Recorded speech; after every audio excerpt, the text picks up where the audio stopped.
Hey everyone, welcome back to Make It Happen Mondays, where we talk about sales, business, entrepreneurship, personal growth, mental health, and everything in between with guests who I truly respect and I think make a positive impact on the world around us.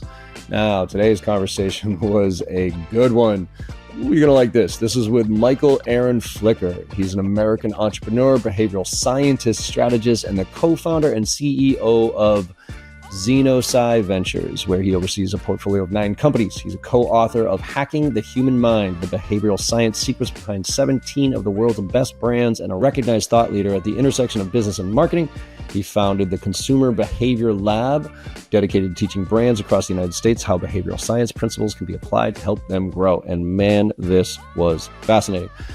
I've always said that when people ask me, what should they learn about sales tactics and tips? And I said, those come and go. But what doesn't change is human behavior and why we do the things the way that we do them. And one of the first books I always recommend people is the book Influence by Robert Cialdini. But I'm now going to be recommending this one, Hacking the Human Mind, because there's a lot of awesome stuff in here. So as always, we started with his background story, growing up in New Jersey, and how he really started a company at 14 years old, which is now XenoPsi. He did marketing back in the 80s or 90s, which is bananas to me. He was coding stuff and doing stuff before most others were when it came to computers. And then he went to Boston College, right here in Boston, and had a double major in poli-sci and philosophy, but had an honors thesis called Discerning Truth, A Life's Journey, Exploring the Limits of Language and the Pursuit of Better Interpersonal Communications, which to me just reinforces how I've always said that people buy on emotion and they back it up with fact. We've heard that before, and this is proof of that. Now we got into what behavioral science is and how we can leverage it, and leverage it for good, because, the difference between manipulation and persuasion is pretty significant. So got into that, talked about AI, obviously, and how things are moving so fast, and why I think that's why a lot of people are struggling right now keeping up, because things are moving in front of our eyes. And so we're holding on to these old beliefs and these old thought processes that are nostalgic for us, which is actually one of the things he tackles in his book.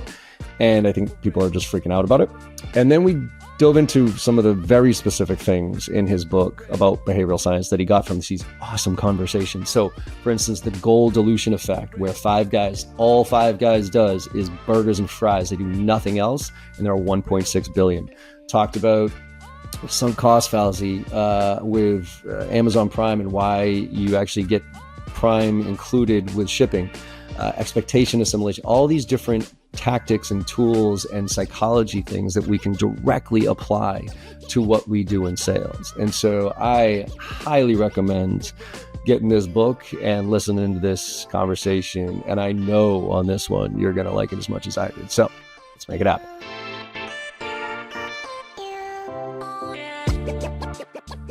MichaelAaron Flicker, welcome to the Make It Happen Monday podcast, my friend. How you doing today? It's a great day. It's a little rainy here in New York, John, but I'm excited to be with you guys and have a chat today. Yeah, I was looking forward to this one. I was skimming through your book that we're going to get to. It's Hacking the Human Mind, the behavioral science secrets behind 17 of the world's best brands. So I'm excited to get into some of those, because some of those stories are actually some of my favorite brands. Ironically enough, not really, because of the behavioral sciences. But before we do that, my audience always knows I love origin stories here. And you got some interesting ones, because it looked like you started your first company at 14 years old and a bunch of stuff. But you also had some influence. I always like to understand the influence of family and your parents and your upbringing, and kind of what got you that itch. And it sounds like your dad had a big one working at Mattel. So talk to me a little bit about growing up and these influences before we get to the professional career side of the house. Yeah, I was born in suburban New Jersey, and for me, it's the 1980s. And my father would always say to us, appreciate how good the world is right now. And as a kid in the late 80s and 90s, that didn't connect with me. But my dad was a kid from Brooklyn. My mother was a kid from Nutley, New Jersey. They met on their first date. They went to the Meadowlands racetrack. I mean, I was born... Typical Jersey, right? Yeah, yes, proudly Jersey. Yeah. And if you ask where I live, I'll tell you the closest mall or the exit number on the Parkway. Love it. And so, I was raised to believe that you're a normal kid with incredible opportunity to do what you want. And my parents always told me, if you work hard enough, you could you can make what it is that you want. And I've now, as a adult, John, I believe that that's a beautiful part of being an American. We're blessed and very lucky to have a country where if you want to start a company, you can start one. And I have a company. I don't know how true this story is, but in the entrepreneurial circles that I was growing up in, they always told the story that in America, you can thrive and strive. And if you fail, you can have bankruptcy is no joke, no kidding, not good, but you can start a company the next day. If you're in Germany and you have a bankruptcy, 7-year waiting period to start your next company. And so the environment here in America is that of trying and innovating and failing. As long as you continue to try, it's celebrated. So big influence from my parents, and my father became a lawyer, and my mother started a nonprofit helping autistic children. And so a lot of entrepreneurship in my family, even if they weren't traditional entrepreneurs. So I learned a lot from them. Yeah, I love it. So then, in high school, at 14 years old, that's when you started your first company, and it was a marketing company. Am I wrong? So that's when I started XenoPsi, which is the company that I still have today. It's the same company for 28 years. We started it at 14 years old as a computer programming company on the internet.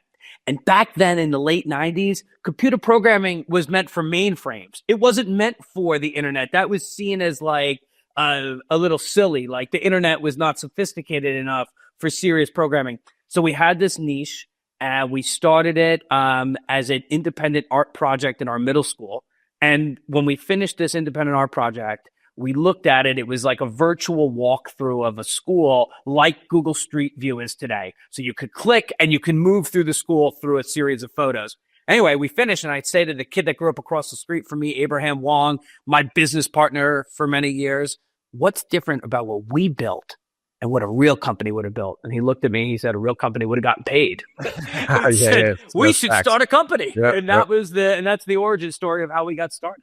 Man, that is super cool, especially back then, because I remember, I graduated college in 98, right? And 94 to 98, like we had a computer lab, like, we were just getting started in that world. So it's almost like the story like Mark Cuban, right? When he was young and he started programming at an age where nobody was doing it. And he was like, wait a minute, this thing's cool. Let me figure this thing out. And I think it goes back to that entrepreneurial spirit of like, hey, this is something new. Let me figure it out. And I think that's where we are with AI right now, which I think is just a massive opportunity if looked at the right way.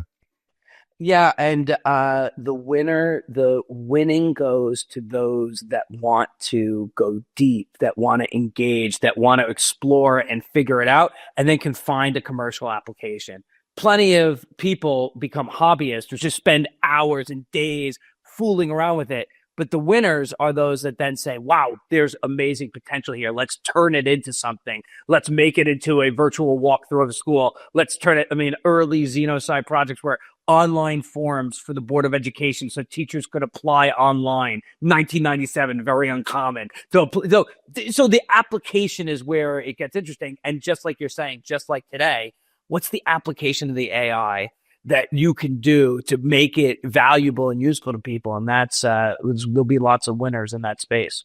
Yeah, I do want to talk about getting deep here because I think being hyper focused, the Five Guys opportunity, because I think that's what's right now going to your hobbyist thing. I think everybody's all over the place with this, and I do want to get to the kind of being hyper focused on a singular thing to master it. But before that, I want to kind of keep backing up here because you double majored at BC, political science and philosophy. And then you had an honors thesis called Discerning Truth, a life's journey exploring limiting language in pursuit of better interpersonal communication. So where was this passion for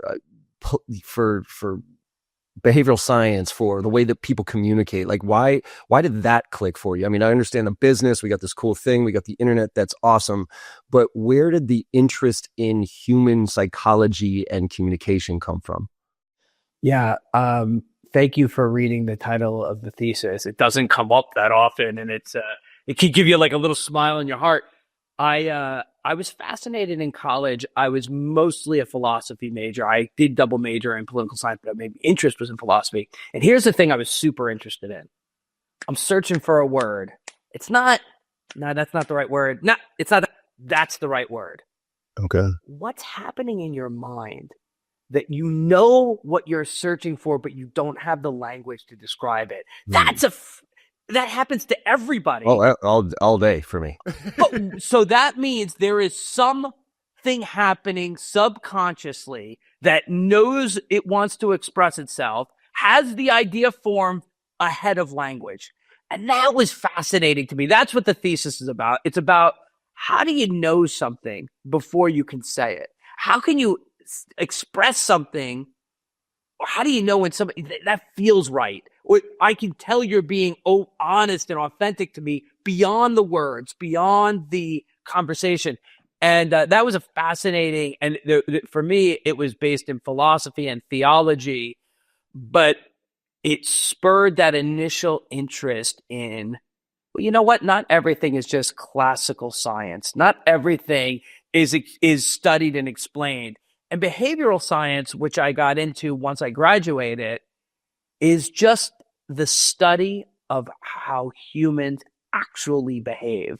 And it studies what they do rather than why they say it is what they do. And so that's a very interesting place to play, because sometimes most of the time, our decisions aren't so rational. They're more innate. Almost they're more always subconscious. Emotional. Yeah. And if we can understand those, we can understand ourselves better, to be deep, and we can be more effective in the way we interact with one another. We can be more effective in business, of course, but we can have more meaningful communication and more meaningful engagement when we think about there's a lot more happening here than just language. And so to me, that's why I wrote that thesis. And that was really the more I would say passion behind my studies. And then, I wanted to apply it like we were talking about earlier. So let's start a marketing company and find a way to help brands sell it. Let's do that in political space. And we have a political consulting company that does that. But that's all the application. The deep interest is the understanding of what drives how we feel and what drives how we communicate.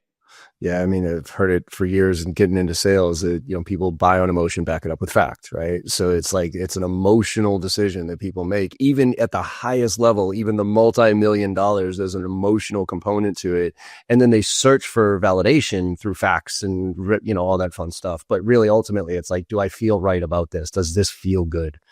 And so that question, behavioral sciences said, can we study that and understand what are the insights, or what we would call the behavioral biases, that we're all susceptible to?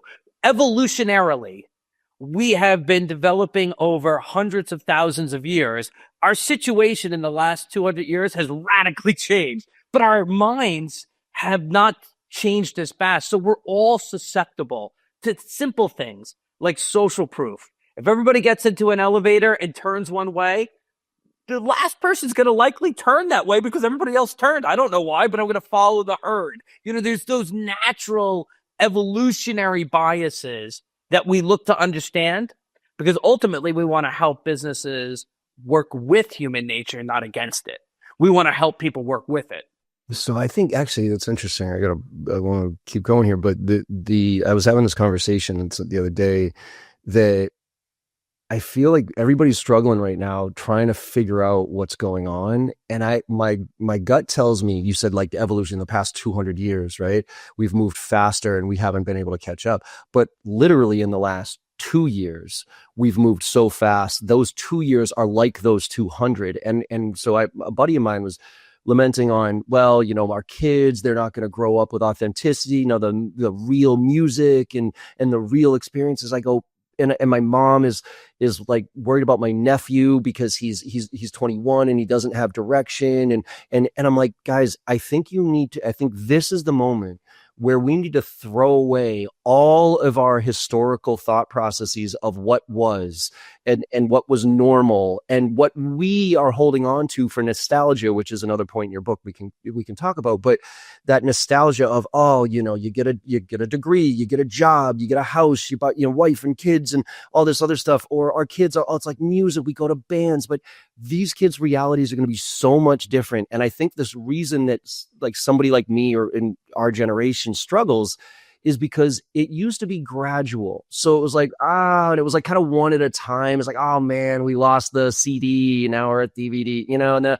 but now it is literally happening. We can watch it happen in front of our face every day. And I think that's what people are struggling so much on. So how do you see AI impacting behavioral science, and are those foundational things about humans still there? Because in one more piece to this, Yes. my struggle is, like right now, a lot of kids coming out of school, like all the grind and shit work that I did as a junior rep and all this other stuff, right? It made me the sales professional I am today, to have a real conversation without scripts and all. But now that AI is taking away all that, because it can do all the junior stuff at least better than all those kids could. And we as a society are no longer accepting the fact that it's going to take that long. Because we used to accept, there's a learning curve for every young kid. Okay, that's why I pay less for this lawyer versus this lawyer, blah, blah, blah. But now that AI is taking all that over, I'm searching for two things. One is, where are the kids going to get the fundamentals from? And two is, what are the fundamentals anymore? And so from a behavioral science standpoint, the reason I always love psychology as opposed to sales tips and tactics is psychology doesn't seem to change much. Us as humans don't change the way we make decisions. But I guess my ultimate question to you is AI going to change fundamentally the way we make decisions, or is it just going to expose them a lot faster? Yeah, my first reaction is that evolutionarily we will struggle to adapt that quickly. Just like we haven't adapted quickly for 200 years since the Industrial Revolution, or 2 years, 3 years since ChatGPT first launched. Our biases, our subconscious motivations are unlikely to change given any new stimulus, whether that's AI or a very famous story from the past when they first invented radio, and there was a nationwide movement to ban them from cars. Because how could you have a radio distracting the driver when they were driving? A legitimate concern. I mean, that was a big moment 100 years ago. I believe that while our subconscious biases will not change, how we adapt and use technology will absolutely change at a rapid pace. So when we talk about the fundamentals of doing any job as a white collar worker were different 50 years ago, were different 25 years ago, and because of AI will be different right now. We call the youngest generation digitally native because they use technology interspersed with their daily activities so fluidly, it is not a separate device.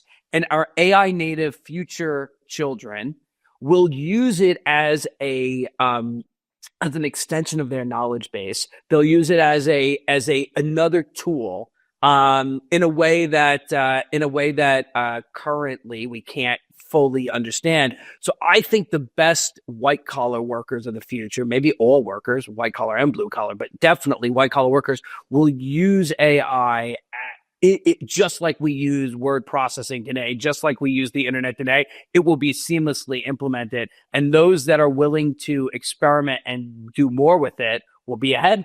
And those that resist it or are afraid to play with it, inevitably they'll be on the back half of the curve.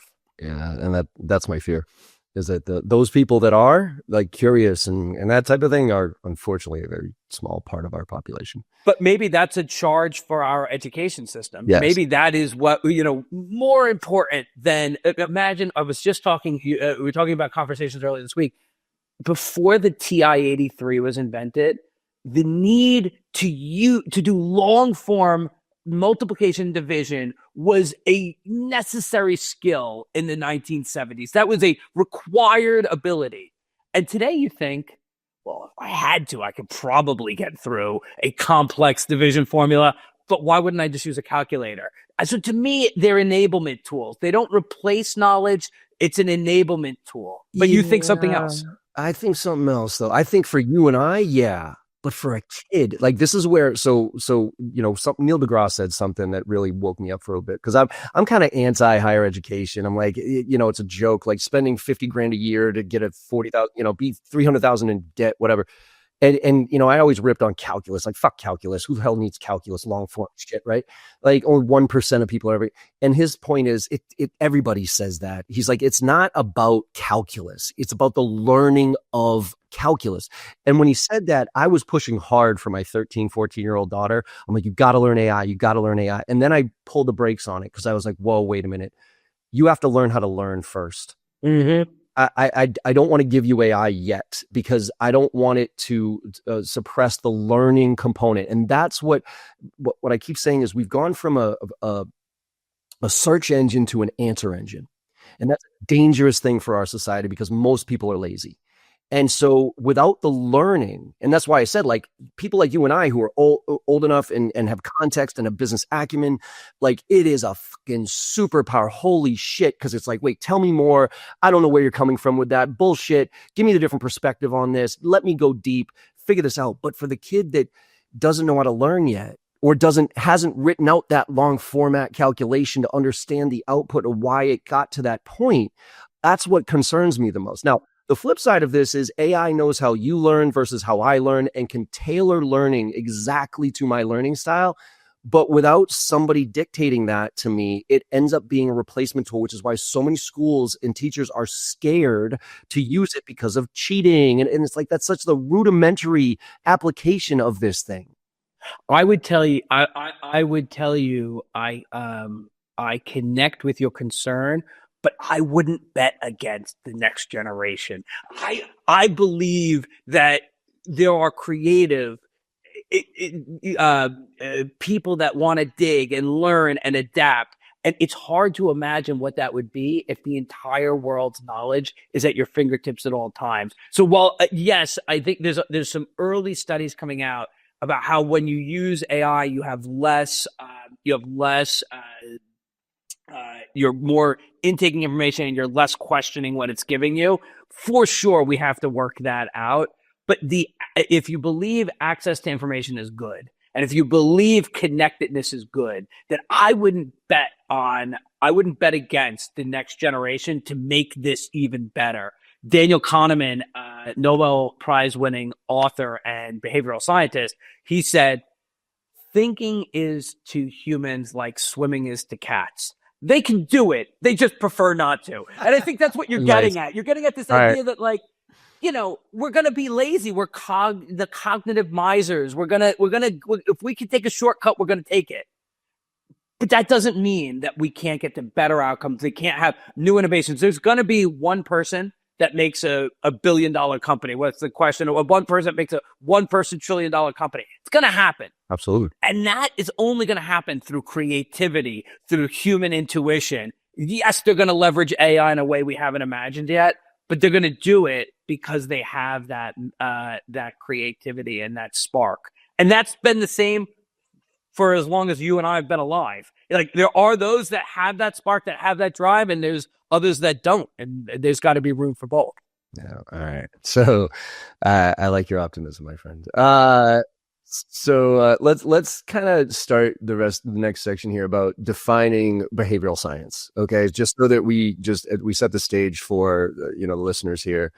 What is your definition, or what is the definition of behavioral science?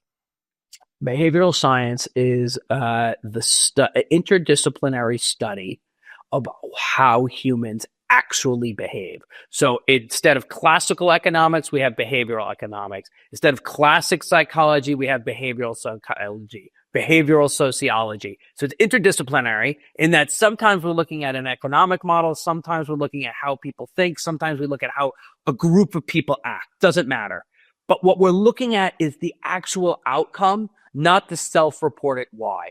So hundreds, thousands of academic experiments, a lot in US universities, but plenty at international universities, looking at, you said that you would do this, but you actually did something else, and trying to understand, will they reliably do something else?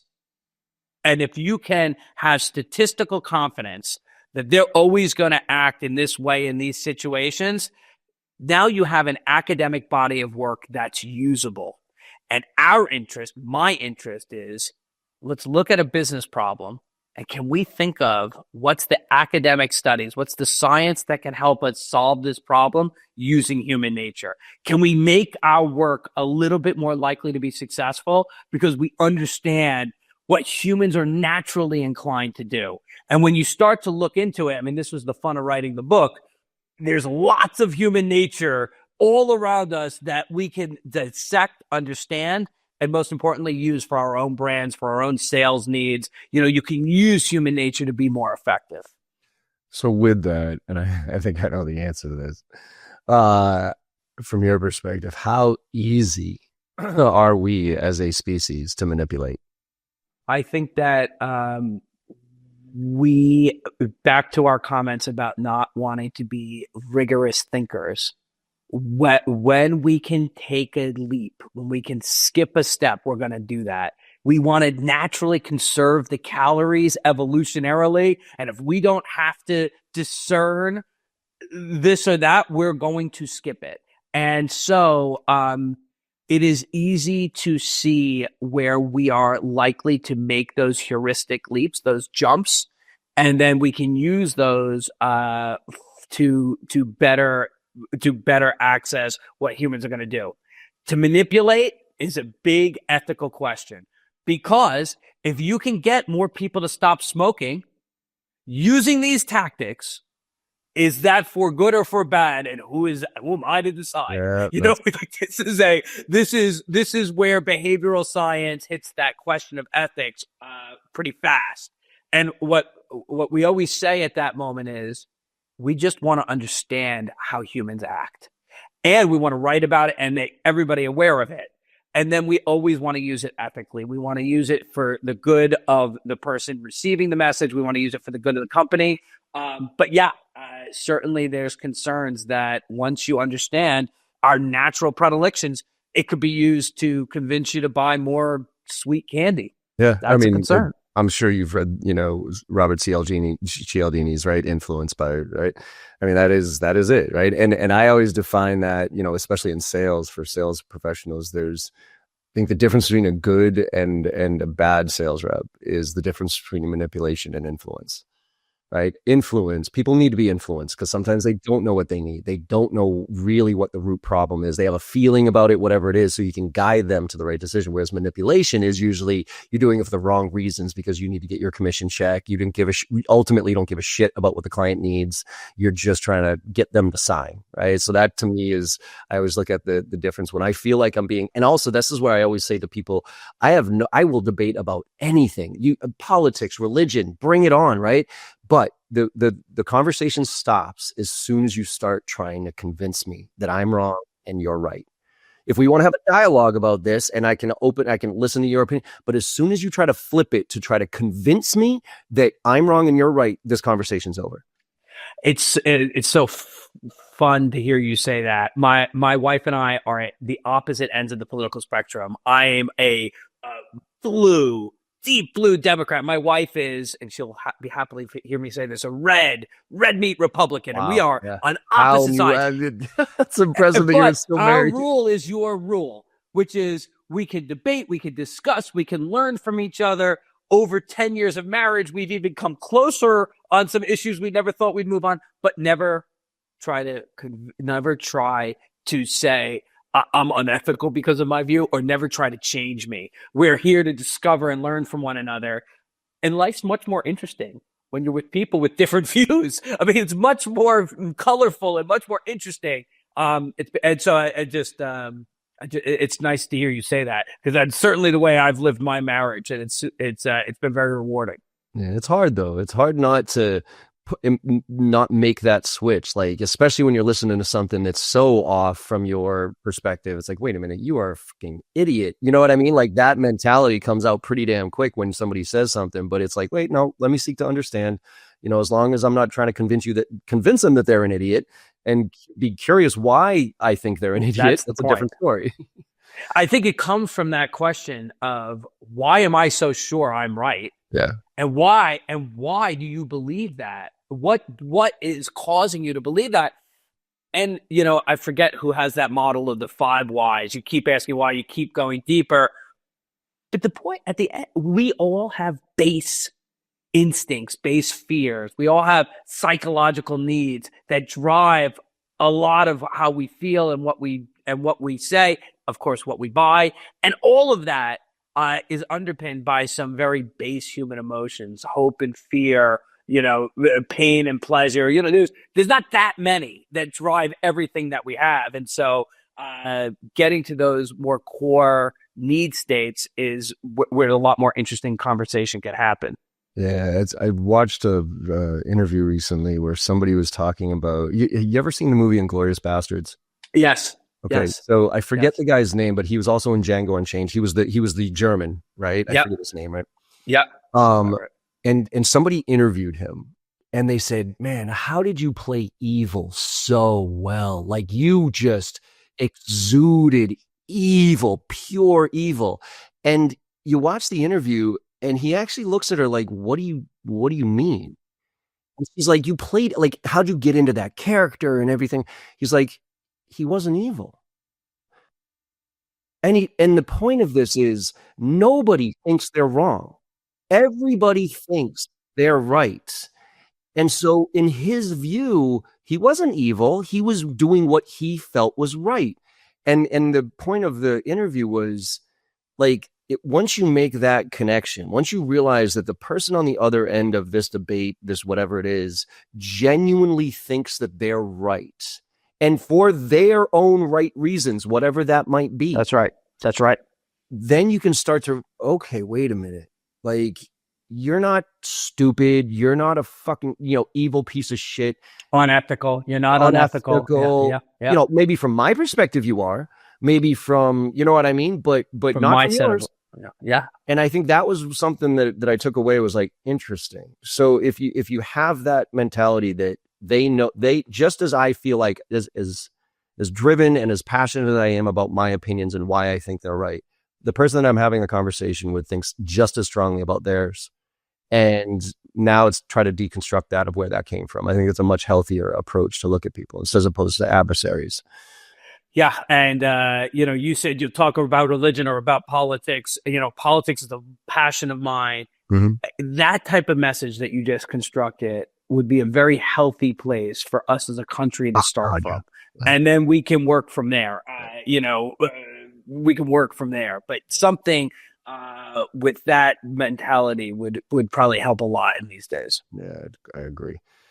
All right, so let's get into some of these. I mean, you got a whole bunch of cool stories in this book. First of all, I got, the ones I highlighted here, the intention to action gap and, the goal dilution effect. But what was, I guess, before any of that, what was your favorite unexpected takeaway from this endeavor, right? So you've been behavioral science, you've done a bunch of stuff, but through all these interviews, through all these examples, which one was like, ooh, holy shit. Like, I either didn't know that, or that was totally different than what I was expecting. Is there one that stands out for you?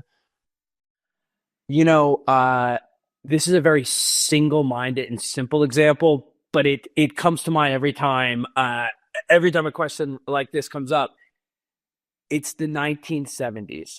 So just for everybody who's listening, the book is a study of 17 of the world's best brands and what we can learn about how they took advantage of behavioral insights. Okay, so here's the story. It's the 1970s. There's an American fish importer named Lee Lance, and he discovers a fish, flaky, white meat, delicious flavor, and he starts importing it into America, and nobody's buying it.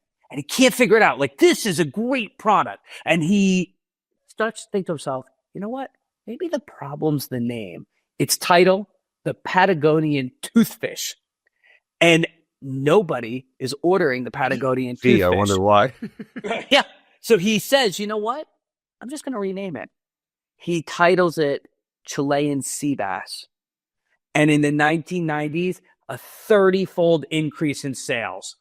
One name has a massive impact on how we perceive it. And if you think about the fish industry,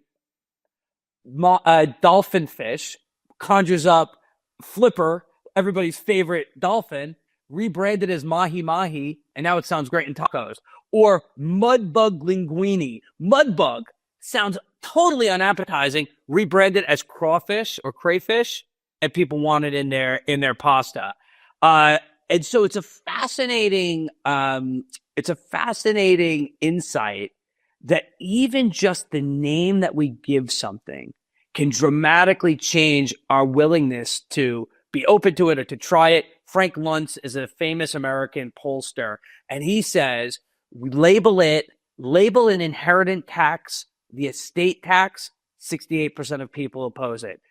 Same group of people, change it and call it the death tax, 10% increase, 78% of people disagree with it. Same inheritance tax, same problem, just change the name and you get a 10% change in how people feel about the same inheritance tax. So there's a lot of academic studies that prove this and talk about it, but it's a fascinating insight that just what you call something can make a big difference. I love that. And I think that's the same, I try to, in working with sales teams, it's similar to how you phrase a question. You know what I mean? Like you could ask a question one way and another way, and one way will get you, complete lockdown, whatever, short answer. And another way will just open them up like a can of worms. And so, there's how you phrase it, how you measure, like all that stuff is fascinating with questioning skills, at least. Without doubt. And since you mentioned it, we're fascinated by the academic studies that solve them, and we always try to make the studies as easy to understand as possible. So just because you mentioned that, let me just tell you this study. It's 1974. There's a University of Washington professors, and they're thinking, actually, if one word, could it change what people perceive? And so they show all of the participants the same car crash video. And in the clip of the car crash, they're watching it, and the challenge is, can you estimate how fast the car was moving at the moment it hit the wall? Okay, simple enough. But here's the twist in the experiment. Sometimes they say, how far was the car moving when it contacted the wall, when it hit the wall, when it bumped the wall, when it collided with the wall, and when it smashed with the wall? So you just change the verb. Yeah. And the difference between how fast was the car moving when it contacted the wall? Their average guess is 32 miles an hour. How fast was it moving when it smashed into the wall? Average guess 40 miles an hour. That's a 27% difference in how fast they thought the car was moving just by one verb that you use. So to your point, one word can change how somebody on a defense stand responds to a question. One word can change how people think about the whole video they just watched. And so that's really, to your point, one word can make a big difference. It makes me think of also, what Chris Voss talks a lot about, which is mirroring. Never split the difference. Yeah. Right. And yeah. how, when somebody's objecting or whatever it is, they kind of throw up word vomit at you, and you take 2 or 3 words and you rephrase, of their words and you mirror it to them. Upward tone inflection. Why does that work from a behavioral science standpoint? Is that because they're my words and there's that urge to keep talking, especially if he leaves it with upward tone inflection, like a question, but not a question. So it's almost like this forcing function for me to keep talking. And why does that work? Yeah. It would be interesting to dissect and think about it. My first reaction is there's a confirmation bias.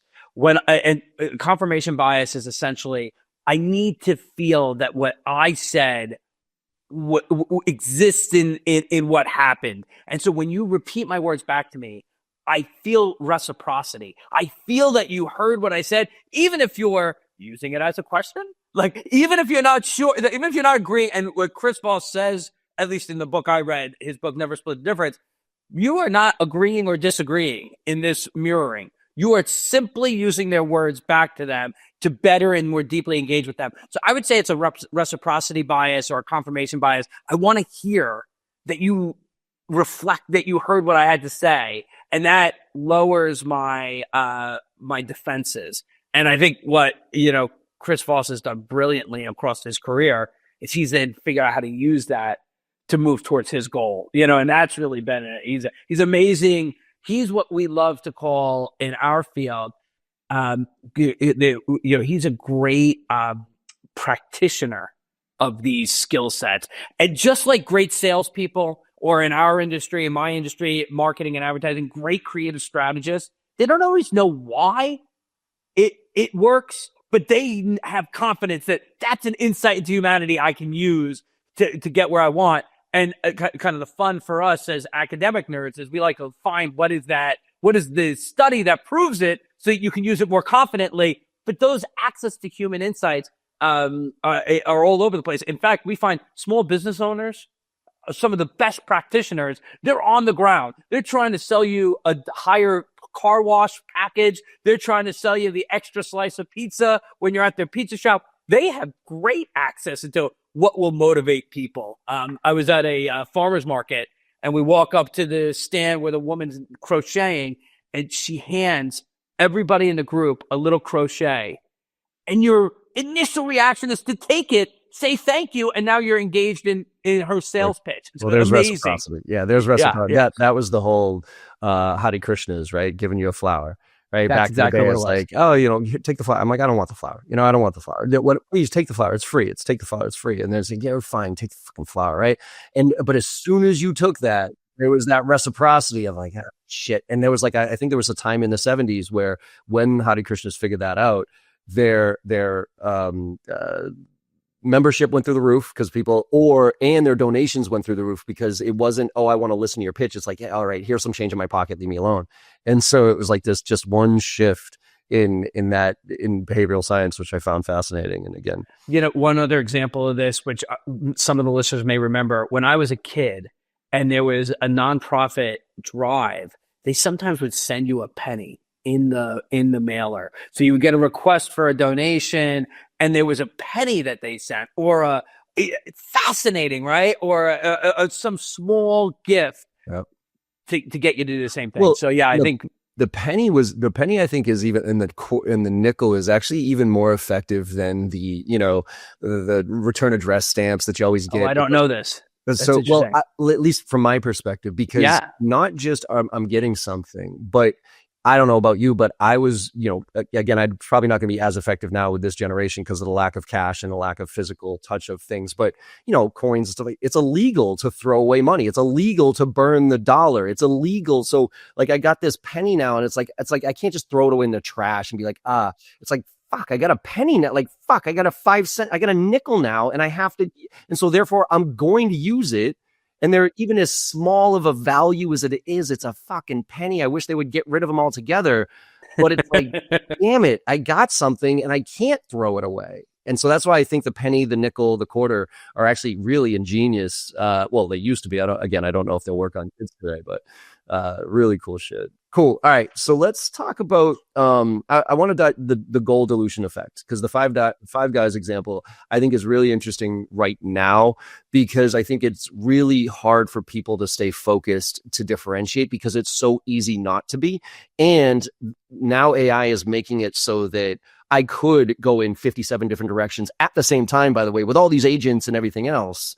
And so we go through this, especially in the tech world, we go through this kind of hourglass scenario where we go from mainframe computers, which was everybody check. Then we went to personal devices, and then we went to the cloud, and then we went to iPhones, right? So we're in this weird, I think now in this consolidation moment where people are like, I don't want 57 point solutions. I want a platform that does it all for me. So first of all, let's talk about the story of Five Guys, but how does that translate to organizations right now? Because my fear is I don't understand how point solutions can win right now, especially with AI, because like somebody like Salesforce used to have the App Exchange. They would have all these different companies, and they'd be able to look at them and be like, you know what, that one's doing pretty well. So let's buy that company and let's smash it together on our platform. And it rarely worked the right way, or let's build it ourselves. And it was mediocre at best. So that's why the point solutions stayed viable, right? But now the big boys, the Microsofts, the Salesforces of the world, they have all the computing power. They have the AI tools. And now it's like, ooh, that point solutions looks like it's gaining some traction. Hey, could you just create this point solution on our platform and it'll work? So could you, with that as context, could you help us unpack a little bit of the goal dilution effect and how we apply it today? So it's super helpful context because we're always looking for what's the business case and how can we leverage human insight to work with human nature. So let me explain the story from the book and what the goal dilution effect is, and let's come and answer this question that you have. So we open the book in our opening chapter with a story of Jerry Morrell, and he's a father, and he's got 4 sons, and they're on the Maryland boardwalk. And he's walking down the boardwalk, and he's talking about whether they should go to college or whether they want to start a business together. To your point of higher education, it's 1986. And they stop in the center of the Maryland boardwalk, and they look at all of the food stands on the boardwalk, and only one is packed with a line super long, and it's the company named Thrasher Fries. And what Jerry and his sons notice is they only do one thing. They sell French fries. Mm-hmm. And so naturally, you figure they're experts at it, and they're better than all the other stands that serve fish and chips, that serve burgers and fries. And he said, what if we created a company that only did one thing? And when they created Five Guys, it was the idea of a more gourmet fast food burger and fries, and that's it. To today, 1.6 billion in sales. They don't do chicken. They don't do salad. They don't do anything but burgers and fries. No ice cream, only burgers and fries. And so, like we talked about, Jerry had an insight into human nature. He didn't have the study or the academics behind it. So we went and looked across hundreds of academic papers, and there's a fascinating study out of the University of Chicago, 2007. Ayelet Fishback and Ying Zhang say, could we discover whether talking about only one benefit beats talking about multiple benefits? So they do this study, and they talk to a group of people, and they say to one group of people, eating tomatoes is good at helping prevent cancer. How much do you believe that? Versus a second group of people where they say eating tomatoes is good at helping prevent cancer and stopping eye degeneration. And they rate how effective eating tomatoes is at these things. And it turns out that when you only say it's good at one thing, it's 12% more effective than saying it's 2 things. And that's really instructive for us. People believe it more. They're more likely to believe this fact when you stay focused on only one benefit. Most businesses, most business owners, most salespeople think if I barrage you with reasons to believe, if I give you many of the benefits, that's going to convince you. Because if you didn't like the first one, it's also good at this. And if you didn't like that, well, don't miss this. But it makes the whole argument less believable overall. And that's because we are naturally inclined to believe that if you specialize and you are good at one thing, you must be expert at it. So it's proven by the academics. It's proven by Jerry Morrell and the Five Guys case study. And there's tons of other examples of where when you focus on one thing, it's better than talking about multiple things. So go ahead. Do you want to jump in? No, well, because this kind of falls, and I think this falls in line with my philosophy here of sales, right? I wrote a blog post a long time ago called Sell to the 20%, which is my fundamental belief. Pick any product or service you own. You only use 10 to 20% of whatever you buy, right? So your clothes, your car, your phone, LinkedIn, Salesforce, pick whatever. And because of that, I believe that's how I believe people buy. So they only give a shit about the 20% of the product that fixes their problem. So when I present to people, instead of going through the whole slide deck, for instance, of all 30 or 50 slides that I have, I do my right discovery. I figure out what you, MichaelAaron, care about versus what Sarah over there cares about. and I focus on the 20% that's most relevant to you, even though I might do all this shit. Because that's, I think, the paradigm, the challenge here is, well, my product does do a lot of shit. So how do I distill that down to the one thing we're great at when we actually do a lot of things? And I think you can do that in the sales process from the conversation. Am I in line there? You're in line there. And the working with human nature is, if you only focus on one thing, they're more likely to believe you. Meaning, like, they're just a natural inclination. If you stay, we do a lot of things, but we are experts at one thing. This is what we're specialists at, and this is what your need is, and we're great at it. It's more likely to be believed. Now, of course, it's got to be true, and you got to back that up. But if you want to work with human nature, stacking benefits is going to be working against that, because the goal dilution effect. The more things you list, the more they all get diluted, the less believable they all are. And that's like, again, I tie this to prospecting, right? Sales versus marketing. Marketing has the luxury of blasting out, here's the 15 different bullet points and transparency and synergy. And when I tell I could probably wrap a tight message around what I do. I do sales training for consulting for Fortune 500 companies. I do prospecting, meeting, execution, negotiation, objection, and closing. I do all these things, right? But if I send that to you and you don't respond to it, I got nothing left. It's like, hey, yeah, I still do that, by the way. Whereas instead, my first, if the persona is right and the relevance is right, my first email to you is going to be about prospecting. I kick ass in prospecting. And if you don't like that, if you don't respond to it, my next email to you is going to be about negotiation. If you don't like that, so I'm going to keep poking at you. I think sales is about throwing darts, where marketing is about kind of broad based. Is that, again, kind of align up with? Yeah, I mean, as a marketer, I would tell you that is probably the traditional dynamic. And what we would advise marketers is go with that pinpoint solution, because you're going to be more effective with that. So let's not be so lazy. Let's use marketing to take that insight from sales, which I believe is to be correct. Let's work with human nature, and let's focus on one thing to one audience. And if that doesn't work, then you can go with something else. But yeah, I think you're right about that. I agree. Great. Yeah. I got so much to unpack. I think just in the interest of time, you did. I think there was an interview recently where you talked about the best ideas are in the lunchroom, not the boardroom. And I want to translate that to where I think we are right now, just from a decision-making standpoint. Because, I mean, MIT came out with a study a couple of months ago that 95% of corporate initiatives in AI fail, right? And it didn't surprise me, because I think AI is insane for the individual, right? It's a superpower for individuals, but for corporate, things move so fast that by the time they make the decision, it's obsolete by the time it gets applied and trained and everything else. So I'm trying to my mentality right now is, you got to flip the script from a corporate decision-making standpoint.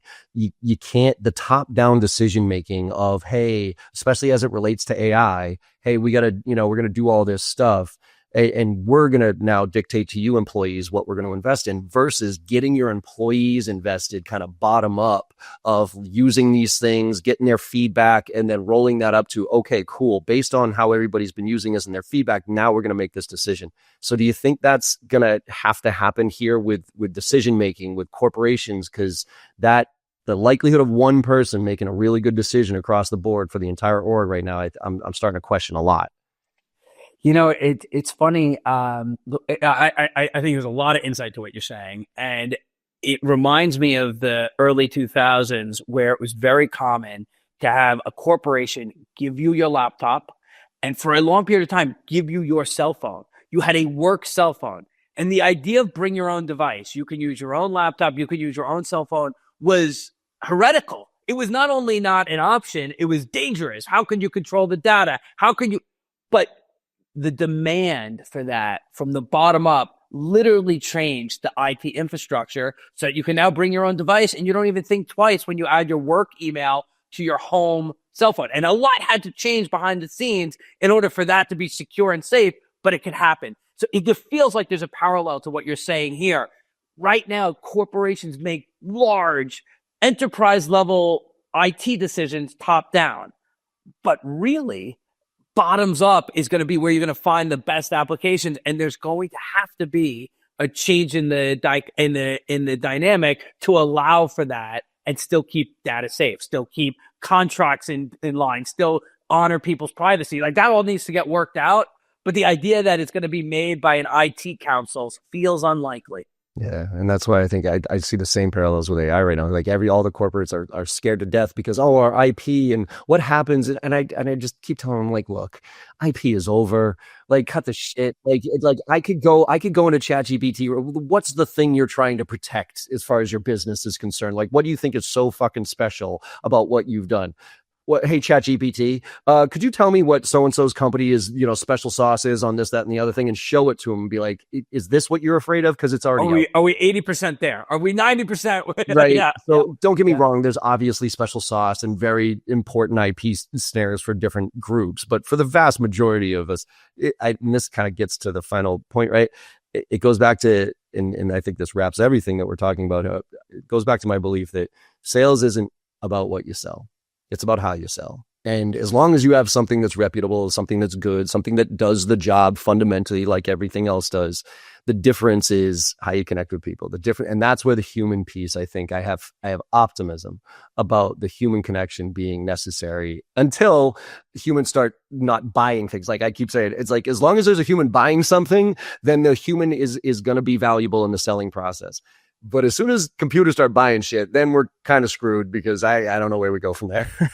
Well, it's an interesting final point. There was a time where Amazon's easy buttons were like all the rage. I mean, I don't know if you remember, they would have a magnet that would go on your shelf. You would push bounty and the bounty paper towels would come.